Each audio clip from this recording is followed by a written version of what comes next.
Bonjour à tous, bienvenue si vous nous rejoignez sur Le Figaro TV. Au sommaire, 2 points de vue aujourd'hui, on va faire un point sur le projet d'accord annoncé hier soir par Donald Trump à propos du Groenland. On reviendra également et plus en profondeur sur les ressorts de la politique étrangère du président américain, qui sont ses soutiens dans sa croisade contre l'Union européenne. Qui est capable de le réfréner aujourd'hui? Analyse dans un instant avec le directeur de l'Observatoire politique et géostratégique de l'IRIS, Romuald Siora. Nous parlerons également de la proposition de loi sur la fin de vie examinée, vous le savez, ces jours-ci au Sénat.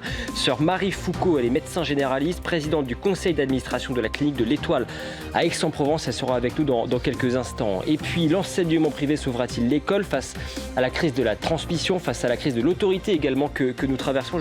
Je recevrai tout à l'heure Harold Cobert. Il est écrivain et surtout professeur dans un lycée parisien. Il lance dans son dernier livre un vibrant plaidoyer pour le système éducatif privé. Nous lui demanderons pourquoi. Point de vue, c'est parti.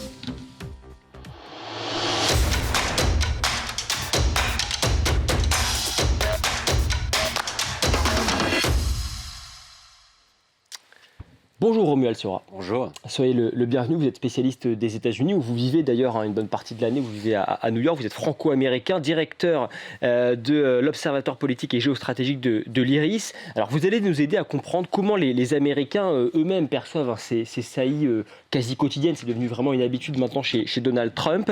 Revenons d'abord sur ces derniers développements avec cette annonce hier soir en marge du forum de Davos, donc par le président américain, cette annonce d'un accord, le cadre d'un futur accord qui aurait été trouvé avec le secrétaire général de l'OTAN, Mark Rutte. Donald Trump qui donc lève au moins temporairement ses menaces douanières et puis surtout qui exclut le recours à la force, comme cela avait été préalablement évoqué par lui-même d'ailleurs. Est-ce qu'on peut dire pour autant, selon vous, que tout est en train de revenir en ordre ? Oui et non. Il faut reconnaître qu'il y a ici une victoire pour Emmanuel Macron et pour l'Union européenne, qui a su prendre une position martiale face à Donald Trump il y a quelques jours. L'unité un peu fragile, mais quand même l'unité européenne et cette peur d'une guerre tarifaire tous azimuts a fait réfléchir le président américain, puisque de toute façon ce n'est pas les quelques hommes qu'on a pu envoyer au Groenland qui l'ont fait réfléchir, mais c'est toujours quand on le touche au portefeuille, le pouvoir d'achat de ses électeurs qui le touche le plus. C'est-à-dire qu'on est à quelques mois, comme vous le savez, des élections de mi-terme, et si il y avait une guerre tarifaire extrême entre l'UE et les États-Unis, cela aurait pu se payer dans les urnes. Qu'est-ce qui a limité Donald Trump là ? Est-ce que c'est le ton des Européens qui ont accepté de rentrer dans ce rapport de force, ou bien est-ce que c'est, par exemple, effectivement la menace d'un effondrement des marchés aux États-Unis ? Écoutez, un petit peu les deux. Une guerre tarifaire, comme je vous le disais, forte, aurait des répercussions évidemment sur l'inflation aux États-Unis et donc sur le portefeuille de ses électeurs. Ceux de la base MAGA pourraient même commencer à gronder. On se rappelle, il y avait déjà eu quelques petits problèmes avec l'inflation au mois d'avril au sein de son électorat de base. Bien sûr, les grands patrons, Wall Street, bien sûr que cela a également fait réfléchir le président américain. Mais pour répondre clairement à votre question, est-ce que tout rentre dans l'ordre ? Non. Il y aura un avant et un après. Enfin, pour la seconde fois depuis un an, le président des États-Unis, le leader de l'OTAN, il faut bien le dire, a menacé un autre pays de l'OTAN de prendre par la force, si nécessaire, son territoire.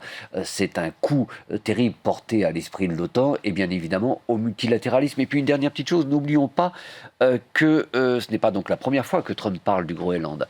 Il y a une petite graine qui a été semée dans l'esprit des États-Uniens. Le Groenland, pour reprendre la rhétorique trumpienne, pareil pour le Canada d'ailleurs, fait partie de l'espace vital des États-Unis. C'est ce qu'il avait dit l'année dernière, c'est ce qu'il a répété il y a encore quelques semaines. Donc rien ne garantit que cet accord, dont nous ne connaissons pas vraiment les détails, marque la fin de l'épisode groenlandais de Donald Trump. Et on sera probablement fixé dans les prochaines heures sur les détails, en tout cas les contours de cet accord, même si ça pourrait prendre évidemment du temps. Je reviens sur la riposte européenne. Est-ce que ça ne doit pas être malgré tout un cas d'école à l'avenir ? Parce que, quoi qu'il en soit, il a reculé sur la question des droits de douane, le président américain. Quand on parle de Donald Trump, eh bien, on ne peut pas ne pas aborder l'angle psychologique. C'est quelqu'un avec qui il faut tout de suite mettre des limites assez fortes. Bien évidemment. Écoutez, son administration ne fonctionne que par la force. On en parlera dans quelques instants. Trump, ce coup-ci, n'est plus un homme isolé. Il est entouré par des intellectuels de haut niveau. Et toutes ces personnes ont une stratégie très claire pour l'intérieur et aussi pour l'extérieur. Pour l'extérieur, en quelques mots, mettre à bas ce qui demeure du système multilatéral international post-1945. Revenir à un ordre qui un peu similaire à ce qu'on a connu à la fin du 19e, au début du 20e siècle, où le bilatéralisme, la loi du plus fort, donc, règne. Donc, effectivement, Donald Trump, qui se veut un prédateur, ne peut reculer que si un autre mâle alpha, si je puis dire, se positionne devant lui. Donc, effectivement, une fois encore, ce ne sont pas les quelques soldats que nous avons envoyés au Groenland, que les Européens ont envoyés au Groenland. On sait très bien qu'aucun soldat européen n'aurait tiré sur un soldat états-unien. Mais effectivement, lorsque l'on hausse le ton, on voit que Donald Trump peut fléchir. Mais n'oublions pas non plus, vraiment, c'est important, que Wall Street, comme vous l'avez dit, et les grands patrons américains ont également commencé à gronder, et cela très sérieusement. On va revenir effectivement sur la perception côté américain de tous ces agissements de Donald Trump. Un dernier mot sur cet accord, sur les contours de l'accord. On l'a dit, on ne connaît pas les détails à ce stade. Quelles sont les hypothèses les plus probables? Parce que pour l'heure, Donald Trump n'entend pas renoncer au Groenland, et pour autant, côté européen et côté en particulier danois, il est absolument hors de question que cette intégrité territoriale ne soit remise en cause. Le problème de Donald Trump, comme on vient de le dire, il a dû reculer pour des raisons liées à une potentielle guerre tarifaire. Mais néanmoins, le symbolique est prédominant dans la structure mentale de Donald Trump. Donald Trump se veut être le président qui va agrandir son pays. S'il obtenait le Groenland, les États-Unis deviendraient en superficie le 3e pays le plus grand au monde. Et pour Trump, c'est quelque chose d'important. Surtout que nous sommes à la veille du 250e anniversaire des États-Unis, qui sera célébré le 4 juillet prochain en très grande pompe. Donald Trump veut des cérémonies grandioses. Il est en train de faire construire un arc de triomphe, le plus grand, le plus beau au monde, au centre de Washington. Et il avait promis au peuple américain de lui offrir le Groenland en cadeau d'anniversaire. Donc bref, vous avez raison, il ne va pas y renoncer si facilement. Donc pour l'instant, ce que l'on croit avoir pu comprendre, c'est que cet accord stipulerait que les États-Unis peuvent ouvrir de nouvelles bases, une dizaine de bases sur certains territoires du Groenland. Vous me direz, mais écoutez, rien de nouveau sous le soleil, puisque l'accord passé avec le gouvernement danois il y a déjà plus de 60 ans, permet aux États-Unis d'installer des bases autant qu'ils le souhaiteraient, après accord évidemment avec le gouvernement. La petite nuance ce coup-ci, c'est que ces bases pourraient être considérées comme territoire américain.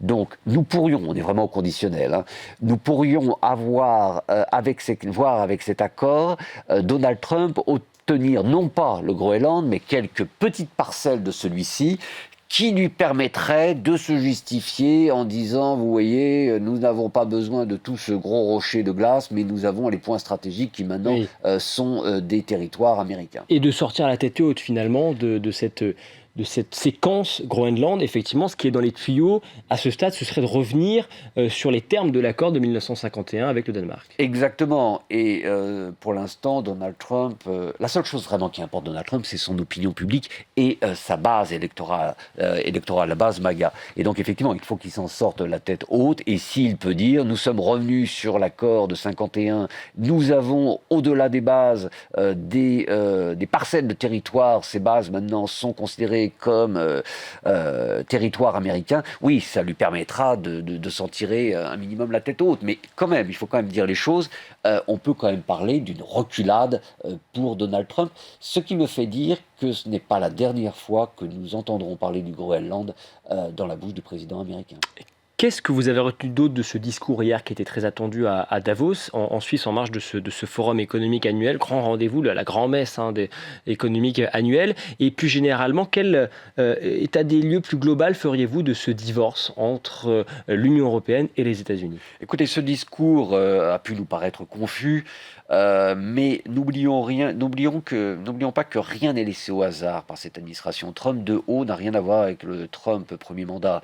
Comme je le disais, c'est un homme très entourés, il y a toute une stratégie derrière, et le discours auquel nous avons assisté hier était parfaitement calibré pour les télévisions américaines et pour la population américaine. Plein de petits extraits circulent ici ou là, et à chaque fois, un message était envoyé à son électorat. Sinon, rien de spécial à retenir de ce discours. Par contre, concernant le divorce, écoutez, là aussi, il y aura un avant et après. C'est la plus grande crise, ce qui s'est passé avec le Groenland est sans aucun doute la plus grande crise qu'auront connu les États-Unis et l'Europe. En ce qui concerne la France et les États-Unis, sans aucun doute, il y a eu le canal de Suez en 1956, mais c'est quand même anecdotique. C'est sans aucun doute la crise la plus importante entre la France et les États-Unis depuis les tensions à la fin du XVIIIe siècle qui avaient failli dégénérer en guerre ouverte. Donc c'est une crise sans précédent également au niveau de l'OTAN, donc il y aura un avant et après. Peut-être que ça peut être le choc nécessaire que nous attendions pour l'Union européenne. Et vous évoquez les relations entre nos deux pays. C'est vrai que Emmanuel Macron a tenté de rentrer dans ce rapport de force avec le président américain. C'est quelque chose qu'on peut d'ailleurs mettre à son crédit. Il a au moins le mérite d'être monté au créneau. Comment cela est-il perçu aux États-Unis? Est-ce qu'on en parle de cette relation entre la France et les États-Unis? Donald Trump qui s'est encore payé, passez-moi l'expression, Emmanuel Macron hier, qui s'est un peu moqué de lui en parlant de ses lunettes, en disant qu'il a tenté de faire le dur à cuire. Est-ce que c'est quelque chose dont on parle aux États-Unis? Non, très peu. Emmanuel Macron est en général très apprécié par Donald Trump. La France est aussi un pays très apprécié par les Américains. Donc lorsque le président français visite la Maison-Blanche, oui, bien sûr, et puis on met en avant cette amitié, une amitié sincère. Emmanuel Macron avait quand même réussi son coup en 2017, après avoir été élu, lorsqu'il a décidé d'inviter Donald Trump pour le 14 juillet 2017. Il l'avait reçu en grande pompe. Etc. Et c'était nécessaire. Tout le monde boudait un petit peu ou se moquait un peu de Donald Trump. On parle comme des États-Unis. Donc le président français a toujours su, je suis le premier à critiquer Emmanuel Macron sur de nombreux dossiers, mais là il a quand même toujours su manager, comme l'on dit aux États-Unis, le président américain. Et de la part de Trump, il y a une forme de pas de tendresse, mais d'affection très paternaliste. Mais il a quand même une étrange manière d'affirmer son affection. Alors justement, il a été sincèrement blessé par le fait que Macron l'attaque, et Macron a eu raison, frontalement quant au Groenland. Et puis hier, insulte suprême de la part du petit Emmanuel, pour reprendre la formulation de Donald Trump. Celui-ci a refusé d'entrer dans ce nouveau Conseil de la paix. Donc toujours la même chose chez le président américain, on humilie, mais vous savez, il fait la même chose avec ses proches, on l'a vu parler ainsi de son gendre et même de sa fille une fois ou deux. Néanmoins, donc tout ça pour dire que Emmanuel Macron a su bien gérer cette crise. Je pense que s'il n'y avait pas eu une réaction si martiale de la part de Macron et des Européens il y a quelques jours, nous n'en serions pas là aujourd'hui avec le Groenland. Comment tout cela est-il vécu, encore une fois, outre-Atlantique? Comment les Américains vivent-ils cela? En France, on parle sans aucun doute d'une fuite en avant du président américain lorsqu'il s'agit de remettre en cause l'intégrité territoriale d'un pays membre de l'OTAN. Est-ce qu'on parle de cette question-là en ces termes aux États-Unis? Écoutez, les Américains ont de très nombreux problèmes. Le pays va de crise en crise quand même depuis une quinzaine d'années. La vie est très difficile, la vie est chère, le système de santé est en déliquescence. Plus de 30 millions d'Américains n'ont aucune assurance santé, 15 autres millions vont les rejoindre prochainement. Bref, donc les Américains ont leurs propres problèmes et n'ont jamais été véritablement tournés vers l'extérieur. Comme vous le savez, l'actuelle présidence est en train de mettre en place un régime semi-autoritaire. On est quand même plus loin, on est arrivé plus loin que la Hongrie de Viktor Orban aujourd'hui aux États-Unis. Donc les Américains focusent vraiment sur l'intérieur. Néanmoins, la politique étrangère de Trump est plus ou moins appréciée. Sa base MAGA le soutiendra de toute façon jusqu'en enfer. Les Américains ont très peur d'une chose. Ils ont été vaccinés de ces guerres à rallonge, Afghanistan, Irak. Donc chaque fois qu'ils voient le président américain s'embarquer dans quelque chose qui pourrait sembler les embarquer vers un drame militaire ou quelque chose de ce genre, ils sont assez en défaveur. On l'a vu avec l'Iran au mois de juin, avant les bombardements, près de 80% des Américains désapprouvaient une possible attaque de l'Iran. Mais pour autant, vous dites, sa base continue de le soutenir, elle le soutiendra jusqu'au bout, coûte que coûte. Lorsque Trump a montré qu'il avait ciblé uniquement quelques cibles précises sans entraîner le pays dans la guerre, le taux d'approbation de l'intervention en Iran est remonté en flèche. Donc bref, si Trump avait obtenu par un accord financier le Groenland, les Américains l'auraient alors soutenu. Quant à sa base, oui, c'est, il faut quand même bien le dire, une partie de l'électorat MAGA, pas l'entièreté, mais très grande partie, est quasi fanatisée. Mais ce sont aussi pour beaucoup des gens qui vivent dans de très très grandes difficultés. Ce que l'on appelle la nation redneck, un petit peu péjorativement, sont des gens, certains qui n'ont pas vu un médecin depuis qu'ils sont gamins, jamais un dentiste, qui vivent bien souvent en dessous du seuil de pauvreté. Et Trump a su toucher ces gens et a également leur donné un objectif, rendre à l'Amérique sa grandeur. Ça peut nous sembler puéril, stupide, mais pour eux ça signifie quelque chose. Et donc oui, encore aujourd'hui, malgré de très nombreuses promesses qui n'ont pas été tenues ou qui n'ont pas pu être tenues, cet électorat soutient toujours Trump et le suivrait jusqu'en enfer, j'en suis certain. Je posais la question au début de l'émission sur ce qui pourrait réfréner Donald Trump dans ses velléités. D'abord, quel est le pouvoir de son entourage? Son entourage de Donald Trump aujourd'hui, c'est quoi? C'est J.D. Vance, c'est Steve Witkoff, son émissaire spécial en particulier sur la question ukrainienne, et puis peut-être Marco Rubio, l'homme fort de la diplomatie. C'est ça, globalement, l'entourage de Donald Trump. Quel est le pouvoir de ces hommes?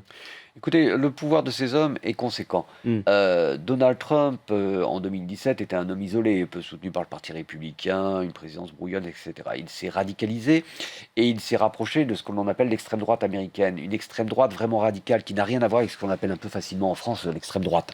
Là, c'est vraiment une droite on pourrait cataloguer de crypto-fascistes. Et les principaux représentants de cette extrême droite, qui est arrivée donc au pouvoir pour la première fois de son histoire en janvier 2025 avec Trump, sont donc J.D. Vance, le vice-président, mais aussi Susie Wiles, la secrétaire générale de la Maison-Blanche. Et donc Trump est entouré ce coup-ci d'intellectuels de haut niveau, qui ont véritablement une stratégie, que ce soit pour la politique intérieure ou pour la politique extérieure. Mais est-ce qu'il les écoute, Donald Trump? D'où la logique de ce qui est en train de se mettre en place, aussi bien au plan extérieur qu'intérieur. Et oui, Trump les écoute. Alors Trump n'est pas le pantin de ces gens-là, bien évidemment, mais il les écoute. C'est pourquoi je parle d'un travail d'équipe. Susie Wiles, comme le dit Trump, est la femme la plus puissante au monde. C'est plus qu'une influence qu'elle a sur le président américain. C'est elle, parfois, qui prend les manettes et donc qui dirige le programme. Marco Rubio, c'est un petit peu différent. Marco Rubio, c'est un ancien adversaire politique qui n'avait pas toujours été tendre avec Trump. Il fallait lui donner un poste et il est très différent. Marco Rubio est un conservateur, c'est un homme de droite, mais ce n'est pas un extrémiste. Au plan national, c'est quelqu'un qui est un petit peu opposé quand même à ce qui est en train de se passer, à cette volonté d'autoritarisme grandissante au plan domestique. Est-ce qu'il n'est pas malgré tout un peu écrasé par la personnalité de Donald Trump? Exactement, et surtout au plan extérieur, c'est un faucon, alors que le reste de l'équipe, Trump, etc., ne sont pas des va-t-en-guerre. Des opérations militaires ponctuelles, oui, mais pas un va-t-en-guerre. Et oui, effectivement, il est un petit peu écrasé. C'est le seul de cette administration que je connaisse, personnellement. C'est quelqu'un d'un petit peu introverti, et il se trouve effectivement écrasé de par la personnalité de Trump, mais aussi de par, il faut quand même bien le dire, Marco Rubio est évidemment quelqu'un d'intelligent, mais par l'intelligence peut-être supérieure de quelqu'un comme J.D. Vance. Merci beaucoup. Une dernière question peut-être quand même sur cette stratégie de l'outrance. On a parlé de l'entourage proche de Donald Trump, on a parlé également de son électorat, de l'Amérique profonde. Est-ce que vous disiez il aura le soutien coûte que coûte de sa base? Est-ce que malgré tout, parce que c'est quelque chose qu'on entend, est-ce qu'il risque pas à terme de faire peut-être l'outrance de trop, la provocation de trop, et de finir par se couper malgré tout d'une partie de son électorat? L'outrance de trop qui pourrait le couper de son électorat, je ne pense pas qu'elle soit possible. Son électorat de base, j'entends, est véritablement fanatisé. Il faut quand même le dire. Promenez-vous dans certains quartiers, même de New York, vous avez des affiches de Trump, des posters de Trump sur de nombreux buildings. On se croirait dans l'un de ces pays où on a la culture du chef. Non, ce qui pourrait vraiment jouer en sa défaveur auprès de sa base, c'est, je le répète, le portefeuille. Et c'est pourquoi Trump a reculé avec le Groenland. Si on touche au pouvoir d'achat de sa base, là, les choses peuvent mal se passer. Et c'est en ce sens peut-être une leçon pour l'avenir. Merci en tout cas d'avoir été avec nous. Merci Romuald Siora, spécialiste des États-Unis. Je rappelle que vous êtes directeur de l'Observatoire politique et géostratégique de l'IRIS. Et puis je rappelle également votre livre publié il y a un an, quasiment jour pour jour, L'Amérique éclatée, plongée au cœur d'une nation en déliquescence. C'est publié aux éditions Armand Colline et c'est un livre bien évidemment que l'on recommande, dans lequel vous revenez notamment sur toutes ces questions de l'électorat de base de Donald Trump. Merci beaucoup. Merci à vous d'avoir été avec nous. Retour en France à présent. L'actualité cette semaine, vous le savez, c'est également la suite de l'examen de la proposition de loi sur la fin de vie au Sénat. Un enjeu de société, un enjeu de survie également pour les nombreux établissements de santé tenus par des congrégations religieuses. C'est en tout cas le cri d'alarme lancé par sœur Marie Foucault, petite sœur des maternités catholiques à Aix-en-Provence. Elle est avec moi dans un instant. Je vous propose d'abord d'écouter sur ce sujet de la fin de vie ce que disait ce matin sur l'antenne de CNews et Europe 1 la porte-parole du gouvernement, Maud Bréjon. Pour elle, légaliser l'euthanasie, même avec des garde-fous, présenterait le risque d'ouvrir la boîte de Pandore. On l'écoute. Je parle uniquement à titre personnel, ce qui ne se fait pas pour une porte-parole. Mais le Premier ministre, sur ce sujet, a permis à l'ensemble du gouvernement, il a été très clair, nous avons tous une liberté totale d'expression sur ce sujet.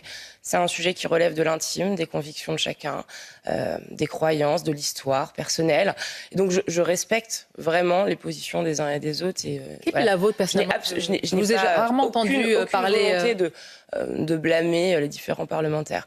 Pour ma part, je n'ai pas voté ce texte en première lecture à l'Assemblée nationale. J'ai bien sûr voté celui sur les soins palliatifs, parce que je pense que la priorité doit être donnée aux soins. J'ai de gros doutes quant à la question de ce qu'on appelle l'aide à mourir ou l'euthanasie, en fonction d'à qui vous posez la question. Je pense qu'on ouvre là, en tout cas qu'on prend le risque d'ouvrir une boîte de Pandore. Bonjour sœur Marie Foucault. Et bonjour. Soyez la bienvenue, vous êtes religieuse, petite sœur des maternités catholiques à Aix-en-Provence, vous êtes médecin généraliste de formation et vous êtes présidente du conseil d'administration de la clinique de l'Étoile. D'abord, que vous inspire ce que disait ce matin la porte-parole du gouvernement, Maud Bréjon, qui dit « J'ai de gros doutes en ce qui concerne la légalisation de l'aide à mourir, de l'euthanasie. On prend le risque d'ouvrir la boîte de Pandore, dit-elle. » C'est précisément ce sur quoi, me semble-t-il, vous alertez depuis plusieurs jours, en réalité plusieurs mois, même plusieurs années. Tout à fait, je rejoins vraiment son inquiétude. Et derrière mon inquiétude, c'est celle de nombreux soignants, parce que je suis médecin, mais aussi de toutes les congrégations qui tiennent des établissements de santé en France. Et nous sommes bien plus nombreux qu'on pourrait le croire. Et en fait, ouvrir la boîte de Pandore, c'est finalement remettre en question tout un héritage, toute une sagesse qui vient depuis des siècles. L'humanité se façonne au fil des temps. Et on a acquis toute une sagesse et finalement revenir sur des principes sociétaux qui ne sont pas forcément des principes chrétiens, qui sont déjà des principes humains. Revenir sur ces grands principes qui ont pu être abolis au fil des siècles, c'est ouvrir la boîte de Pandore, c'est peut-être aussi revenir sur un recul d'humanité dans notre société. Et pourtant, lorsqu'il a lancé les débats sur ce sujet, le président de la République, Emmanuel Macron, parlait, lui, d'une loi de fraternité. Comment vous qualifieriez cette loi ? Pour moi, j'entends ce mot de fraternité dans le sens où, en tant que médecin, je suis consciente qu'il y a toujours derrière toutes ces situations, tous ces projets sociétaux qui défraient la chronique aujourd'hui, il y a des situations de souffrance. Et pour moi, la fraternité, c'est accompagner la souffrance et rejoindre la souffrance. Je peux comprendre que certaines personnes puissent avoir l'envie de mourir. C'est humain que cette idée nous traverse la tête. En tant que médecin, j'ai pu être plusieurs fois à côté de personnes qui sont décédées, des adultes lors d'un cancer, au SAMU lors d'interventions, mais aussi à côté de petits bébés. On accompagne notamment dans nos maternités, des fois des bébés en soins palliatifs aussi. Cette idée, cette angoisse face à la mort, elle est humaine et donc on la comprend. Mais pour nous, la fraternité, ce ne sera pas d'achever le malade, de lui donner la mort, mais ça va être de l'accompagner jusqu'à la fin. Et on peut faire un parallèle. La mort est comme une deuxième naissance, il faut l'accompagner. Il faut être ces sages-femmes, en fait, de ce passage de la vie à une autre vie, à un au-delà. Chacun est libre de croire à ce qu'il veut. Mais pour nous, la fraternité va se manifester dans l'accompagnement et dans le respect de la personne, lui permettre de vivre jusqu'au bout tout ce qu'il a à vivre. Alors vous êtes à Paris ces derniers jours, vous habitez normalement en temps normal à Aix-en-Provence, là où vous travaillez, où se trouve également votre congrégation, mais vous avez alerté, vous avez rencontré je crois un certain nombre d'élus ces derniers jours. Alors il y a eu un coup de tonnerre hier au Sénat, avec donc cet article 4 qui a été rejeté, c'est l'article phare qui entérinait le principe de l'euthanasie, le principe du suicide assisté. Comment d'abord l'avez-vous vécu ? J'imagine que c'est un soulagement pour vous.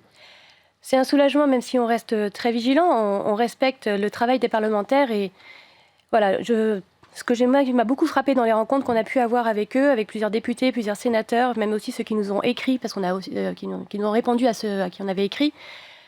Ils sont très conscients de leurs responsabilités et je tiens quand même à saluer leur engagement aussi, parce que c'est pas un métier facile. Médecin, c'est pas évident, mais c'est une vocation et j'espère que pour eux, c'est une vocation aussi pour eux d'être élus. Et on les remercie de tout ce qu'ils font. Moi, ce qui m'a beaucoup frappé, c'est que tous ces élus qu'on a rencontrés se sentent sous pression par rapport à ce texte et ne comprennent pas l'urgence qui est mise sur ce texte alors qu'on n'a pas de budget, qu'il y a des problèmes, la guerre est aux portes de la France, qu'il y a beaucoup d'autres sujets, les agriculteurs sont dans les rues, notre système de santé est en déliquescence. Et donc c'est vrai que voir ce recul d'une certaine manière avec les amendements posés par le Sénat, pour nous c'est un soulagement. Ça reste quand même aussi une vigilance qui reste, parce qu'on sait très bien que ce texte va encore faire des navettes parlementaires, oui. Et que ce n'est pas encore gagné. Et certains, à l'inverse, ils sont quand même largement favorables. Et d'ailleurs, précisons que cet article qui a été rejeté par le Sénat l'a été également parce que les Républicains sont opposés à ces dispositions. Ils ont reçu le soutien d'un certain nombre d'élus, en particulier des élus de gauche, qui, eux, à l'inverse, estimaient que le texte n'allait pas suffisamment loin et qu'il était trop éloigné de la version adoptée par l'Assemblée il y a quelques mois. Ça veut quand même dire qu'il y a un sujet, ça veut dire que le sujet va revenir sur la table. Il y a effectivement la navette parlementaire, il y a la seconde lecture qui devrait arriver devant l'Assemblée nationale. Ça vous inquiète ? Nous restons très inquiets. Parce qu'on sait que la vie politique, malheureusement, n'est pas préservée de toutes ces pressions, justement. Et sur des sujets aussi importants que cela, il faut justement pouvoir se poser, réfléchir en conscience, écouter les soignants. Certains députés, sénateurs nous ont dit qu'ils sont allés visiter des centres de soins palliatifs, qu'ils sont été à écouter les soignants. D'autres nous ont dit qu'ils n'avaient pas eu le temps de le faire assez. Donc, encore une fois, je pose la question, pourquoi une telle urgence sur ce texte ? Sachant que nous avons déjà une loi Claes-Leonetti qui est déjà très bien, qui permet déjà de faire beaucoup de choses pour les soignants, qui en plus n'a pas encore pu être appliquée complètement en France, qui demande certes des moyens.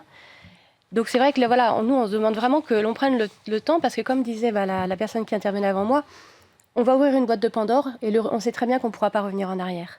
Donc on nous demande vraiment qu'on prenne le temps de la réflexion, qu'on prenne aussi le temps du respect de la conscience. Pour nous, ça c'est vraiment important.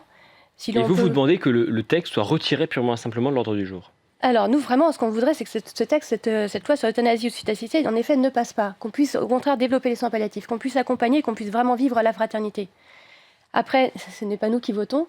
Si par contre le texte devait passer, nous on demande que les établissements de santé confessionnels, catholiques ou autres, nous ne sommes pas les seuls, puissent être libres d'appliquer ou non, ou pas, en leur sein cette euthanasie. Alors justement, j'y viens parce que c'est également pour cela que nous vous avons invité aujourd'hui, parce que vous êtes concerné très directement par les potentielles conséquences de cette loi, parce que le projet, la proposition de loi telle qu'elle avait été adoptée par les députés il y a quelques mois, aurait des conséquences concrètes pour vous. Elle impose à l'ensemble des établissements médico-sociaux, et c'est votre cas à la clinique de l'Étoile, donc à Aix-en-Provence, d'ouvrir vos portes à l'euthanasie et au suicide assisté. Concrètement, quelles seraient les conséquences pour vous, pour votre clinique ?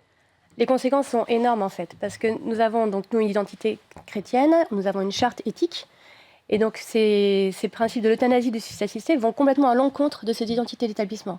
Donc nous ne pourrons pas accepter de faire ces gestes-là chez nous. Et donc en fait, ça va nous forcément soit nous mettre hors la loi, si nous revenons au texte voté par l'Assemblée, il y a un délit d'entrave, 2 ans de prison, 30 000 € d'amende. Donc je pourrais me retrouver en prison pour avoir refusé d'accueillir l'euthanasie, d'avoir refusé de tuer quelqu'un. Je pourrais me retrouver en prison.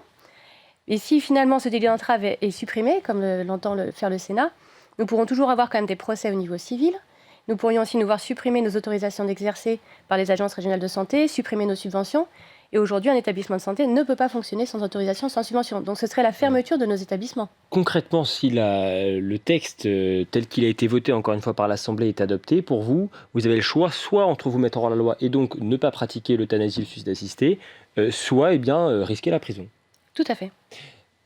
Vous craignez concrètement de devoir fermer votre établissement peut-être dans les prochains mois, peut-être très, très, très rapidement ?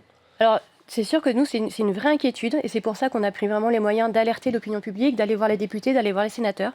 C'est une possibilité, et qui nous inquiète énormément déjà pour toutes les familles qu'on accueille, tout le service de santé qu'on rend, pour toutes les personnes qui travaillent chez nous aussi, mais aussi pour tout le territoire. Nos établissements sont devenus indispensables.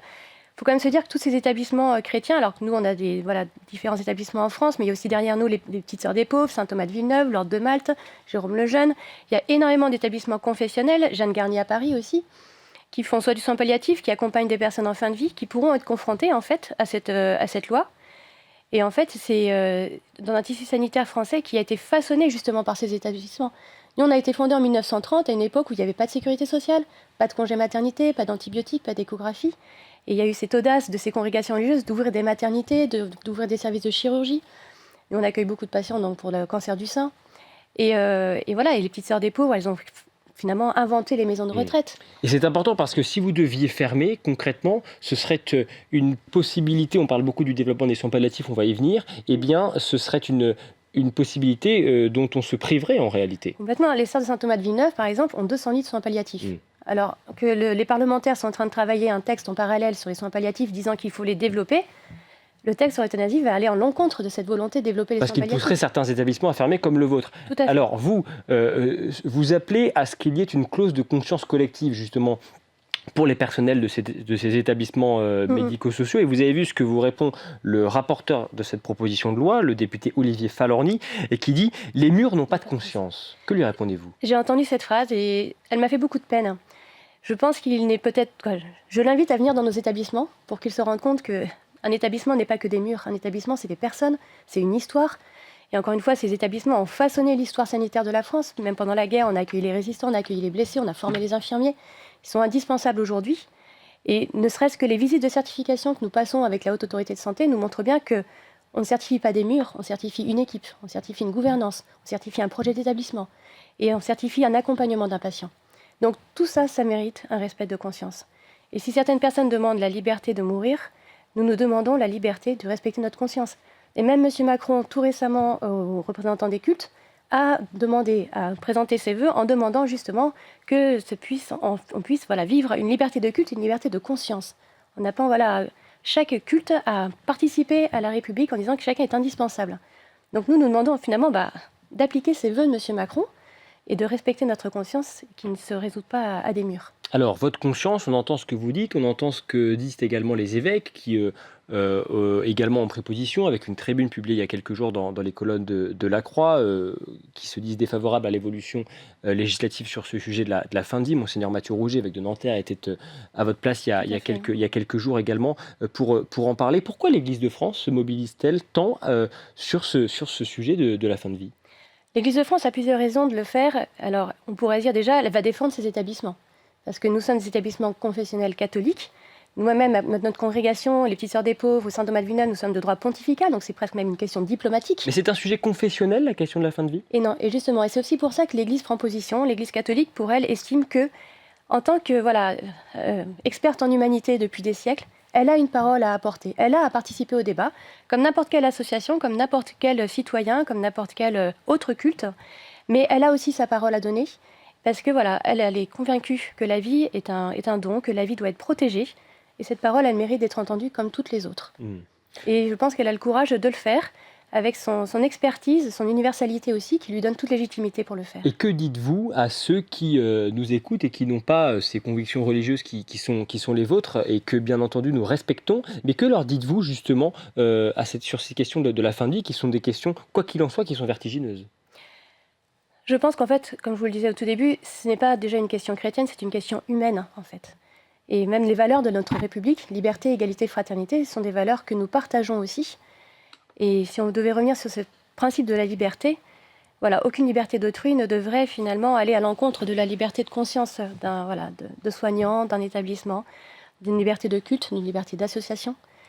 Et nous demandons vraiment de pouvoir continuer à vivre ces valeurs ensemble en société. Ce que je voudrais aussi leur dire, c'est qu'une société est unie parce qu'il les rassemble. Ce projet de loi ne fait que diviser. Donc finalement, aller toujours dans le sens de cette loi ne fera que diviser encore plus la société française. Et finalement, c'est à son chevet presque aujourd'hui qu'on devrait être. Et voilà, quelle société voulons-nous pour demain en France ? Vous qui êtes sur le terrain, dans ces maternités dans lesquelles vous accueillez également des grands malades, vous ne pratiquez pas simplement les activités de maternité, d'accouchement, etc. Pourquoi dites-vous bien, que nous manquons de moyens sur les soins palliatifs ? De quoi auriez-vous, ainsi que d'autres bien entendu, de quoi auriez-vous besoin ? Nous aurions besoin de personnel en plus. Je ne cache, la crise des soignants n'est pas inconnue pour tout le monde, bien sûr, c'est un vrai problème aujourd'hui. Nous aurions besoin de temps. Et bien sûr aussi de bâtiments, de lits supplémentaires, de moyens financiers supplémentaires. Aujourd'hui, beaucoup d'établissements sont en difficulté financière suite à l'inflation, suite à la crise que traverse notre pays, mais finalement toute l'humanité. Donc, quel choix budgétaire faisons-nous aussi ? Aujourd'hui, on a du mal à s'accorder sur les budgets. Le budget de la sécurité sociale, lui, a été voté, mais pour tous les établissements, c'est largement insuffisant pour répondre aux besoins de nos établissements. Et donc, on aurait besoin de temps, d'humain, de moyens financiers aussi, d'écoute, de compréhension. En fait, beaucoup de bon sens, en fait. Aujourd'hui, une société va se construire par l'accueil de toute personne, de son début jusqu'à la fin de sa vie, et notamment des plus fragiles.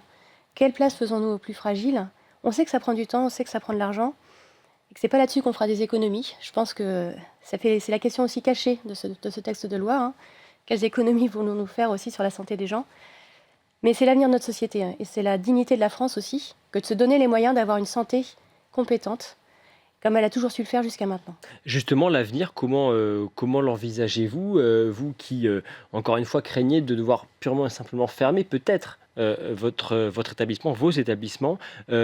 Aujourd'hui, vous appelez peut-être les chrétiens à faire quoi ? À écrire à leurs députés, à se mobiliser, de quelle manière ? Je pense que nous appelons tous les chrétiens, mais aussi toutes les personnes de bonne volonté, donc à prier pour ceux qui ont une croyance, à écrire aux sénateurs, aux députés, à donner leur point de vue, parce que les sondages sont malheureusement des fois trop équivoques.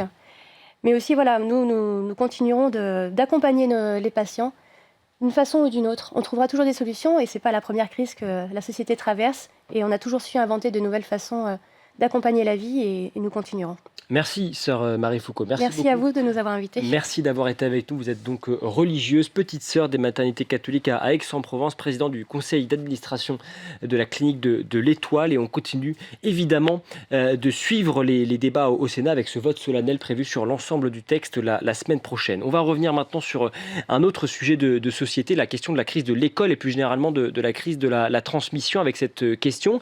Et si l'enseignement privé sauvait l'école ? C'est en tout cas le point de vue de mon prochain invité, Harold Cobert. Il est enseignant en classe de lycée et publie ce livre qui est passionnant. On en parle avec lui dans un instant. C'est aussi un cri du cœur d'anciens élèves. Si vous voulez, j'ai pas grandi dans un milieu privilégié, je suis pas fils d'eux. J'ai pas été élevé au milieu des livres, et si j'ai pu connaître une forme d'ascension sociale, c'est uniquement grâce à l'excellence des professeurs que j'ai pu avoir tout au long de ma jeunesse. C'est grâce à une école qui, là où j'étais scolarisé, était à peu près fidèle à sa vocation, et je regrette qu'aujourd'hui, de plus en plus de jeunes Français ne puissent pas avoir la chance que j'ai eue à titre personnel quand j'étais plus jeune. Et par ailleurs, c'est aussi un cri du cœur d'observateur des politiques éducatives, d'observateur des débats éducatifs, et un cri du cœur d'enseignant, puisque j'ai enseigné depuis plusieurs années dans des secteurs très différents, en BTS, en école de commerce, à Sciences Po. Donc j'ai vu le délitement éducatif dans le supérieur chez des élèves qui n'avaient rien à voir sociologiquement. J'ai vu l'effondrement du niveau, j'ai vu des jeunes face à moi qui étaient très dépourvus d'un point de vue langagier, qui pensaient que Charlemagne avait été le chancelier allemand pour la Seconde Guerre mondiale. J'ai dû mettre des notes négatives aux dictées que je faisais faire à mes étudiants de BTS parce qu'ils maîtrisaient vraiment mal la langue, et c'était un crève-cœur pour moi de le voir. Bonjour Harold Cobert. Bonjour. Soyez le bienvenu. Vous êtes écrivain et surtout professeur. Vous avez publié une dizaine de romans, mais depuis septembre 2024, vous êtes devenu professeur de lettres à Paris, au lycée Passy-Saint-Honoré. Vous publiez ce livre, Foi de prof, aux éditions du Rocher, dans lequel justement vous racontez cette première année que vous avez passée dans le monde de l'enseignement, dans ce lycée, un lycée privé catholique. On va y revenir parce que ça a son importance. C'est une sorte de journal de bord oui, de fait. cette année passée. Et alors, c'est intéressant, vous dites d'emblée, et vous y allez, j'allais dire de manière assez cash et directe, vous dites, c'est votre toute première phrase, en guise d'avertissement, l'éducation privée catholique sous contrat constitue le salut de l'éducation nationale. Pourquoi dites-vous cela ? Est-ce que c'est un livre qui est pro-privé ou qui est anti-public ? Alors, ni l'un ni l'autre. Il me semble que c'est un plaidoyer qui n'est pas aveugle non plus. Je suis un ancien élève du privé catholique sous contrat à Saint-Joseph de Tivoli à Bordeaux. Et j'ai candidaté, quand j'ai voulu devenir le jeune professeur de 51 ans que je suis, parce que ça fait très peu de temps que j'enseigne, j'ai candidaté simultanément dans le public et dans le privé. Alors ça, c'est intéressant, parce que vous le racontez dans ce livre, effectivement, les deux processus de recrutement. De recrutement, de sélection. Ça n'a absolument rien à voir. Racontez-nous. Alors précisément, mais j'ai candidaté sur les deux plateformes le même jour. Très vite, j'ai eu des rendez-vous pour le privé catholique sous contrat, d'information. Il fallait que je produise mes propres diplôme, et j'ai été auditionné par ce qu'on appelle une CAC, qui est une sorte de jury composé de 3 chefs d'établissement parisiens, privés catholiques sous contrat bien sûr. Et à l'issue de cet entretien, le directeur de Passy-Saint-Honoré était là et a décidé qu'il avait envie que mon profil intègre son établissement. Et en revanche, dans le public, il a fallu 6 mois pour que j'ai des nouvelles et que je sois convoqué au rectorat pour un entretien. Je trouve normal que l'on auditionne les personnes qui prétendent enseigner pour voir s'ils ont les compétences et autres. Et là, ça n'a pas été une partie de plaisir. J'ai été assez malmené dans un entretien un peu inquisitorial. Et c'est en sortant de là, parce que j'ai senti, toutes choses égales par ailleurs et de manière moindre évidemment, cette espèce de froide logique administrative qui est celle qui mène dans la déshumanisation et le désintérêt à la mort de Samuel Paty, si on pousse le raisonnement très loin. Et je me suis dit, il y a 2 poids, 2 mesures, 2 salles, 2 ambiances. Et je me suis dit, il faut que j'en témoigne par rapport à l'expérience que je vis, parce que j'arrive avec un regard candide, avec le regard de celui qui n'est pas là et qui peut s'étonner de tout. Ce qui vous a choqué dans le processus de recrutement du public, c'est quoi? C'est cette suradministration? C'est le fait que vous avez trouvé que les choses étaient trop lentes, trop compliquées, trop processisées, si je puis dire? Oui, elles sont surtout totalement déshumanisées. On sent qu'on est dans un principe de soumission, un principe hiérarchique de soumission très clair. Dans le lycée où je suis, nous avons une certaine liberté pédagogique, puisque les établissements privés sous contrat ont un contrat d'association avec l'État qui impose à ces établissements d'accueillir tous les élèves de quelque confession qu'ils soient, de quelques origines qu'ils soient, et nous avons une certaine liberté au sein de nos classes, du moins en classe de seconde. Nous devons juste respecter les programmes, mais après la manière dont nous organisons notre enseignement est beaucoup plus libre et beaucoup moins bordé, même si évidemment nous sommes soumis à des inspections qui viennent vérifier que nous respectons effectivement cet accord. Dans ce livre, vous dites clairement que l'établissement public a sombré.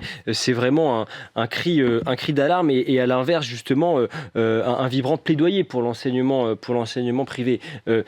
Est-ce qu'on peut dire, alors c'est vrai qu'on parle beaucoup de la crise de l'école, de la transmission, etc. C'est quelque chose qui est déjà largement documenté. Mais est-ce qu'on peut dire que l'enseignement privé est épargné de cela? Parce qu'il y a aussi des crises d'ailleurs qui touchent évidemment l'enseignement privé. Alors il n'est pas totalement épargné non plus, puisque nous respectons les programmes. L'une de mes thèses, et ce que j'observe moi en tant que professeur, c'est qu'on nous dit le niveau baisse, donc nous baissons les exigences dans les programmes. Moi, je défends que c'est parce que nous baissons les exigences dans les programmes que le niveau des élèves baisse. J'ai vu, moi, on m'a laissé, par exemple, en seconde, théoriquement, au lycée, nous avons interdiction de sanctionner les fautes d'orthographe. Moi, j'ai prévenu mes élèves qu'à partir du second trimestre, je le faisais. Normalement, c'est interdit, mais je le fais. Et bizarrement, des élèves qui, à ce moment-là, autrefois, dans les copies précédentes, pouvaient faire jusqu'à 35 fautes, quand on leur dit qu'il faut qu'ils se relisent et qu'ils fassent attention, en font 5. C'est-à-dire qu'en vrai, si on met l'exigence plus haut, les élèves font ce pourquoi ils sont là, c'est-à-dire ils s'élèvent. Et ça, on peut le faire. Vous avez le sentiment que le nivellement par le bas se fait, y compris dans l'élaboration des programmes aujourd'hui? Complètement, parce qu'il y a eu une sorte de déperdition, de spécialisation. J'ai l'impression qu'on forme plus des sortes d'IA capables de répéter des tâches répétitives, mais pas d'improviser. Par exemple, j'ai l'un de mes confrères professeurs de mathématiques que j'aime beaucoup, qui m'expliquait que sur un sujet simple qui s'appelle un produit de facteurs est nul quand l'un ou l'autre de ces facteurs est nul. Vous savez, je ne sais pas, X ou machin, il faut que l'un ou l'autre soit nul. Très bien. Et en classe, il n'en avait fait que des exemples avec 2 facteurs. Le jour du DST, il en propose un avec 3 facteurs. En fait, qu'il y en ait 2, 3, 4 ou 1000, c'est le même principe. Et les élèves lui disaient, mais monsieur, on ne l'a pas fait, parce qu'ils voulaient répéter tout le temps la même tâche. Et nous, on essaie de leur redonner de l'adaptabilité, de l'intelligence. Après, malgré tout, le problème que posent ces programmes qui abêtissent de plus en plus, ne sont pas de la responsabilité des professeurs du public qui sont dans le même bateau que nous. Je crois vraiment, je n'oppose pas du tout les professeurs du public et du privé de manière globale. D'ailleurs, à vous écouter, si je pousse le raisonnement au bout, finalement, c'est presque... Alors, ce livre est un plaidoyer pour l'enseignement privé, mais là, ce que vous dites, c'est presque un plaidoyer pour l'enseignement hors contrat, finalement, quand vous parlez des programmes. Non, parce que l'enseignement hors contrat, à un moment ou à un autre, les élèves vont devoir passer les examens nationaux qui, eux, répondent à certains critères. En revanche, que nous soyons que les établissements catholiques soient liés à l'État avec une obligation de laïcité et autres, je trouve que c'est tout de même le garant de la bonne intégration dans la société française. Que vous disent les parents d'élèves, justement, que vous côtoyez, bien évidemment, et qui font le choix du privé, que viennent-ils chercher? Parce que le privé, c'est quand même... D'abord, c'est un sacrifice, parce que ça a un coût. Ça a un coût, évidemment. Que viennent-ils chercher, justement, dans le privé? Qu'est-ce qui fait qu'ils sont prêts à faire cet effort? Ils viennent chercher la certitude qu'il y aura toujours un enseignant devant chaque classe, parce que c'est toujours le cas. Ils viennent chercher la certitude qu'il n'y aura pas grève. Ils viennent aussi chercher la certitude qu'il y aura de la rigueur, ce qui ne veut pas dire du rigorisme. Ils viennent chercher la certitude qu'il y aura de l'autorité, mais pas de l'autoritarisme. Moi, quand je rentre dans ma classe, quand tous les professeurs de mon lycée rentrent dans nos classes, lorsque nous rentrons, les élèves se lèvent, les élèves nous disent bonjour, les élèves qui ne sont pas avec moi, quand je les croise dans les couloirs, on se salue. Il y a une sorte de politesse qui reste installée. Et il y a en plus au lycée Passy-Saint-Honoré une tradition que je trouve très très très jolie, c'est-à-dire que le mercredi, les élèves viennent en tenue professionnelle, c'est-à-dire les jeunes gens costume cravate et les jeunes femmes tailleurs ou alors robes. Et je dois avouer que quand ils sont habillés comme ça, la tenue leur donne une plus de tenue et ce ne sont pas les mêmes cours qui se produisent. Alors, dans ce livre, vous évoquez également un sujet qui, là aussi, est l'un des tenants de cette crise, évidemment, de l'éducation et de cette crise de la transmission. C'est quand même la crise, là aussi, des vocations qui guette et qui a déjà commencé, d'ailleurs, avec ces chiffres que vous rappelez, d'ailleurs, hein, dans ce livre. En 2022, plus de 4000 postes avaient été non pourvus au total, selon les chiffres du ministère. Ce sont les chiffres officiels. Est-ce que ce n'est pas, là aussi, une des explications à ce nivellement par le bas? Est-ce que, sans faire, offense à la profession que vous représentez aujourd'hui, finalement, on recrute les professeurs que l'on trouve? Oui, mais alors pour aller aujourd'hui enseigner, vu la considération que l'on donne aux professeurs, vu la maigreur du salaire qu'on leur octroie, ceux qui y vont nécessairement par choix. À partir de là, ça ne peut pas être un choix par défaut, mais je pense qu'ils naviguent comme ils peuvent. Mais après, peut-être que précisément, comme c'est si peu considéré, si mal payé, et en revanche, quand on va dans le public aussi dangereux, parce que les conditions de sécurité ne sont pas souvent remplies dans un certain nombre d'établissements en France. Il faut vraiment l'avoir chevillé au corps, mais on y réfléchit à 2 fois sans doute. Oui. Alors, il y a quelque chose d'assez presque touchant dans ce livre, parce qu'on parle des professeurs. Vous lancez un vibrant hommage à un professeur qui vous a beaucoup marqué. C'est grâce à lui, dites-vous, que vous êtes devenu écrivain. Vous avez publié une dizaine de romans.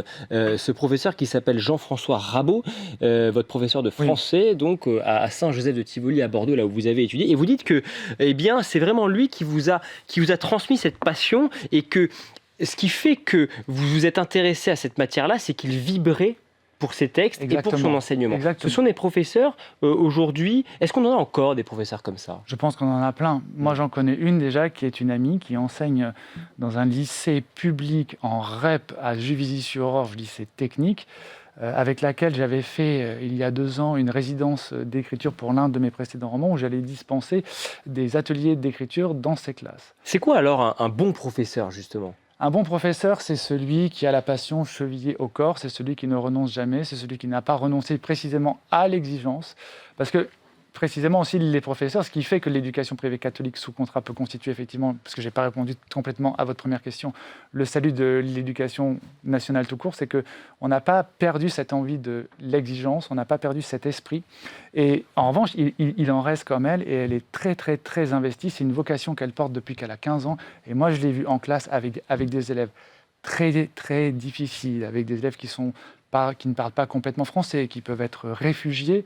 Elle les prend et elle les emmène, mais à un niveau, c'est incroyable. Et c'est en ce sens d'ailleurs que vous parlez de foi de prof, parce que vous aussi c'est ce qui vous anime, et vous dites que vous êtes passionné par cet enjeu de la transmission, par le fait d'intéresser vos élèves aux grands auteurs, également aux subtilités de la langue française. Et vous avez le sentiment d'y être parvenu. Comment, quelle est la recette aujourd'hui, la bonne recette pour vous évoquer les écrans, vous évoquez ces élèves qui sont parfois complètement à côté de ces thématiques-là. Quelle est la bonne recette justement pour réussir à les faire venir justement et à les faire apprécier tout cela? Je ne pense pas qu'il y ait de recette préétablie, sinon l'école irait très bien. Mais en revanche, je crois fortement dans l'authenticité, c'est-à-dire il faut venir en étant réellement soi-même. Il faut aussi avoir un vrai intérêt pour les élèves. Il faut s'intéresser à eux si on veut qu'ils s'intéressent à ce qu'on leur propose. Il faut avoir... moi, je n'ai jamais triché avec eux. Il m'est arrivé parce que tout le monde vient, eux, comme nous, professeurs, avec tout ce qui se passe dans nos vies privées, les problèmes que l'on peut avoir, les peines que l'on peut avoir. Moi, j'ai vécu une scène terrible où mon fils avait été extraordinairement malade et ils ont été d'une intelligence de cœur comme j'en ai rarement vu. Et je leur en voue encore aujourd'hui une vraie gratitude. Et j'avais assisté à une conférence en formation qui expliquait, alors on peut peut-être prendre ça comme canevas théorique, qui disait que si on voulait que ça fonctionne avec sa classe, il fallait réussir à passer de l'autorité statutaire, puisque nous avons un statut de professeur, à l'autorité relationnelle. C'est-à-dire que les jeunes qui sont en face de vous reconnaissent cette autorité autrement que par le titre que vous portez. Et à partir de là, tout devient possible. Est-ce que vous êtes formé à cela ? J'ai eu un cycle de formation, je ne sais plus de combien de temps, mais on n'est pas extraordinairement formé, mais je pense que la meilleure des formations, d'abord, elle se fait sur le terrain. Et très honnêtement, la meilleure des formations que j'ai pu avoir, c'est que grâce à tous mes collègues à Passy-Saint-Honoré, les professeurs de français, les professeurs de maths, quand on avait un problème, il y en a qui sont beaucoup plus aguerris, qui sont agrégés, profs depuis 15 ans, 20 ans. Quand j'avais un souci, j'allais leur demander comment je fais. Et je pense qu'un système de mentorat pour les jeunes entrants comme ça, avec des professeurs qui sont, eux, passés par le parcours classique pour devenir professeurs et qui ont une expérience de terrain, nous permettrait à nous d'être, c'est peut-être sans doute la meilleure des formations. Oui. Alors, il nous reste peu de temps, mais je voudrais quand même qu'on dise un mot de ces questions du numérique. Vous avez vu qu'il y a cette proposition de loi qui est en ce moment débattue au Parlement sur l'interdiction des réseaux sociaux à partir de 15 ans. Jusqu'à l'âge de 15 ans. Jusqu'à 15 ans, pardon. Oui. Et voilà, il y a également ce phénomène nouveau, bien évidemment, de l'intelligence artificielle. Et je sais que vous y êtes confronté en tant qu'enseignant. Et là, pour le coup, vous y êtes confronté dans le public comme dans le privé. Oui. Est-ce qu'on peut mettre, selon vous, aujourd'hui des garde-fous face à cela ? Oui, on peut essayer effectivement de les limiter. Moi, j'ai vu, parce que le moment où l'IA ou ChatGPT, pour être très précis, a envahi l'école, c'est passé entre septembre 2024 et juin 2025.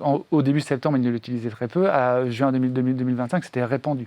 Et donc se posait la problématique de est-ce qu'on donne des devoirs que l'on note à faire à domicile, sachant qu'on va noter soit un professeur particulier, les parents ou pire, ChatGPT. Après, il faudrait qu'il y ait, parce que on charge les jeunes d'être tout le temps derrière leurs écrans. Mais est-ce que les parents font mieux souvent quand vous regardez autour de vous ? Moi, j'ai ma belle-fille qui m'avait raconté que l'un de ses amis déplorait que le soir à table, il avait envie de discuter avec ses parents et ses parents faisaient quoi ? Ils étaient chacun derrière leur téléphone portable à scruter je ne sais quoi. Donc si les parents se comportent encore plus mal que les enfants, comment voulez-vous que les enfants aient un exemple ? Ça ne peut fonctionner que si l'école marche main dans la main dans ce contrat tripartite qui est l'école, les élèves, les parents. Et sur l'IA précisément, est-ce que vous y voyez une opportunité, un nouvel outil justement pour gagner du temps, gagner en efficacité, ou est-ce que pour vous c'est quelque chose qui est avant tout quelque chose de vraiment dangereux pour les élèves ? Alors c'est dangereux si on l'utilise mal parce qu'il y a un bon usage.